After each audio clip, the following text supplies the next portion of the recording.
Mes motivations ne datent pas d'aujourd'hui, elles datent enfin, mes motivations pour ce village, elles datent de mon arrivée dans ce village. Donc ça, je remonte très loin. C'était dans les années 60, où j'avais 21 ans à cette époque-là. Et ce village, il m'a passionné. Donc j'ai, pendant toute ma jeunesse, enfin de 21 ans jusqu'à maintenant, j'ai participé au développement de ce village. Et c'est en 2008, quand Guy Robert est venu me chercher, que j'ai accepté de me ratteler à cette vie de la commune, avec tout ce que ça représentait, et en sachant tout ce qu'il y avait à faire, parce que malheureusement, la commune, à cette époque-là, n'était pas dans un très très bel état. Je suis très fier de ce qu'on a fait pendant 12 ans. Je vous garantis qu'on a fait des choses considérables, et les gens, il n'y a pas besoin ils sont capables de le reconnaître, et ils le reconnaissent. On a fait quand même ça, sans augmenter les impôts, c'est quand même très important, sans surtout faire appel à un emprunt.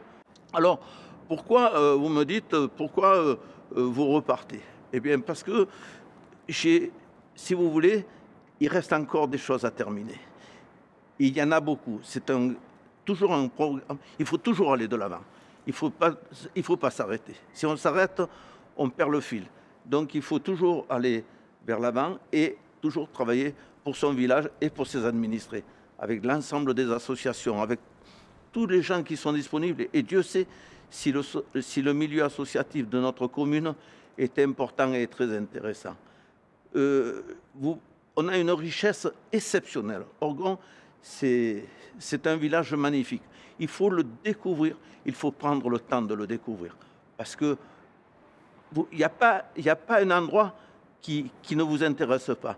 Vous allez à Notre-Dame de Beauregard, vous allez au chemin de la Pierre, de partout. Le musée orgonien, ce qui représente pour la commune, ce qui représente pour les gamins qui vont découvrir ce musée, pour les gens qui ne connaissaient pas Orgon, qui viennent, ils disent mais c'est pas possible, une petite commune comme ça, comme Orgon, qui a un musée comme ça, c'est quelque chose. Cette médiathèque qui est derrière moi, c'est une richesse au niveau de l'enseignement, au niveau de tout ce que ça apporte.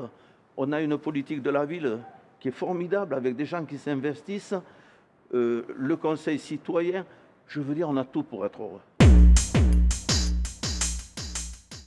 Alors, vous savez, un maire, c'est pas simplement de serrer les mains à droite et à gauche.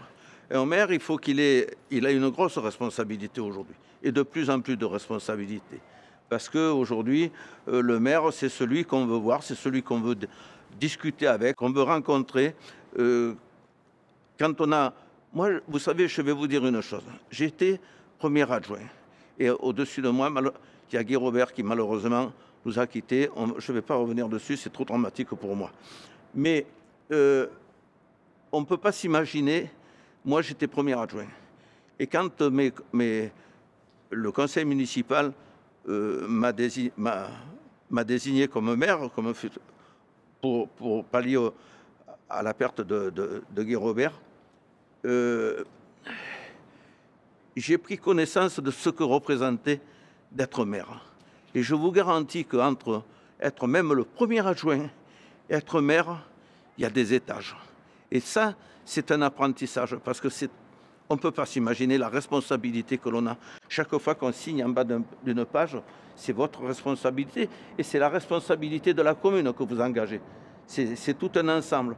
Donc je veux dire, moi je ne suis pas là, vous savez, à mon âge, je le fais parce que j'aime mon village, parce que je l'adore, parce que j'aime travailler avec les gens qui m'entourent. Pour moi, c'est que du bonheur, c'est que du bonheur. Je pourrais très bien... Je n'ai pas d'ambition personnelle, vous savez. Moi, je pense que mon vécu m'a permis d'être heureux. J'ai une famille, j'ai une femme que j'adore. J'ai des enfants qui sont adorables, qui ont une bonne situation. C'est ça, c'est un sacerdoce, si vous voulez. Pour moi, personnellement, maire de petit village, je ne parle pas après pour les autres. Mais voilà, en ce qui me concerne, voilà.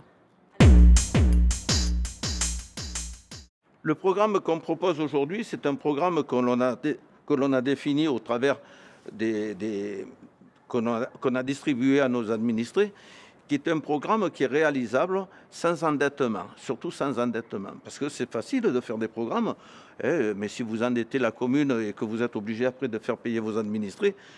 Donc ce programme, il est premièrement en ce qui concerne les personnes âgées, hein, parce que c'est très important de les aider, de faire le développement, un développement culturel, de continuer ce développement culturel sur la...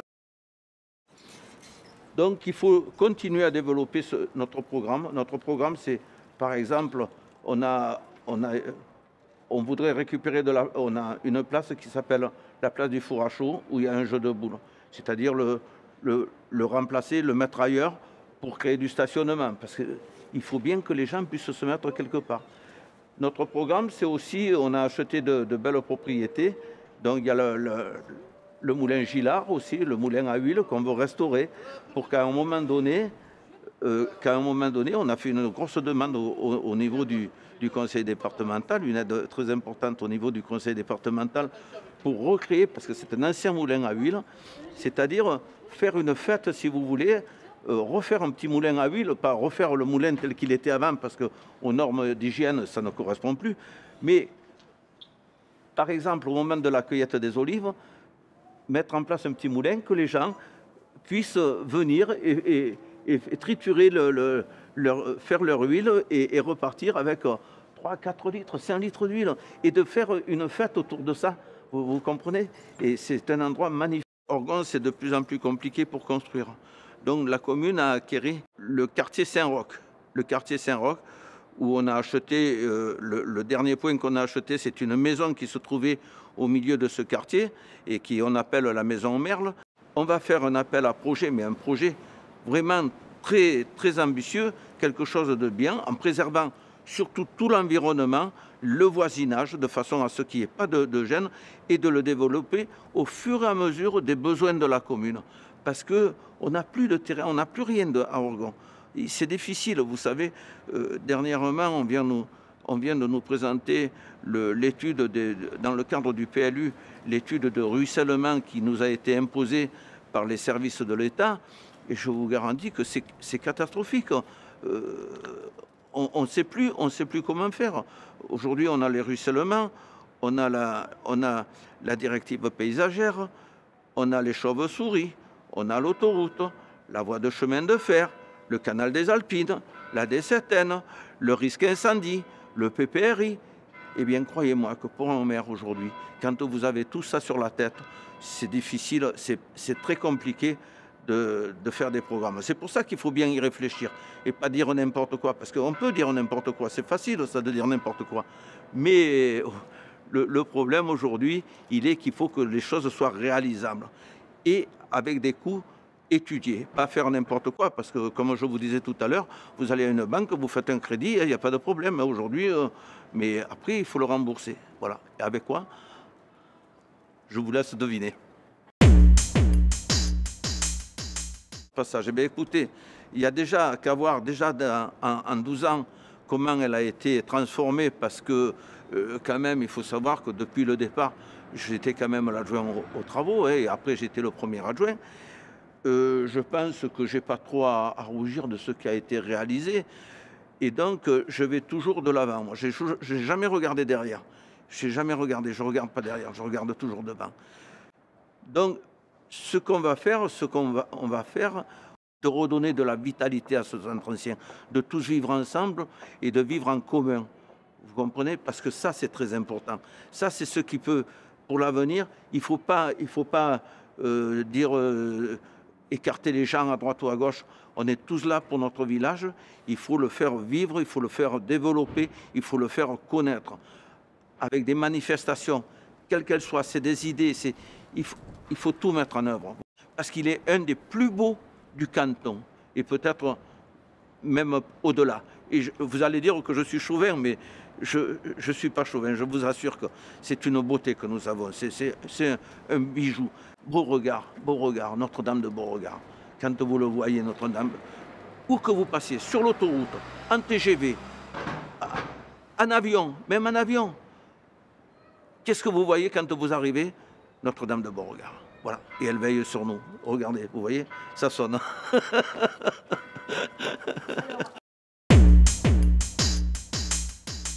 Moi, ce que je peux demander aux électeurs, c'est de continuer à nous faire confiance. Avec mon équipe que j'ai constituée, une équipe formidable, avec beaucoup de compétences. Les choses, je les fais avec mon cœur, avec mon âme, avec mes défauts et mes qualités aussi, hein, parce qu'on n'a pas que des qualités, on a aussi beaucoup de défauts des fois. Mais c'est surtout de les reconnaître et de pouvoir les modifier, les défauts. Voilà. Que mon village soit reconnu comme maintenant il commence à l'être, parce que trop longtemps on nous a ignorés, parce que voilà, c'est comme ça. Mais aujourd'hui, je suis heureux de ce que nous avons fait et j'espère que les gens le reconnaîtront et ils s'en rendent compte. Plaisir, moi ça me donne envie. Ça me donne envie. Vous savez, les jeunes, si on ne les éduque pas, si on ne les fait pas évoluer, si on ne leur demande pas leur avis, c'est leur avenir qu'on est en train de discuter là. C'est leur avenir. La jeunesse, il faut la prendre en considération, la faire évoluer, et c'est comme ça qu'on arrivera à avoir de beaux projets pour la commune.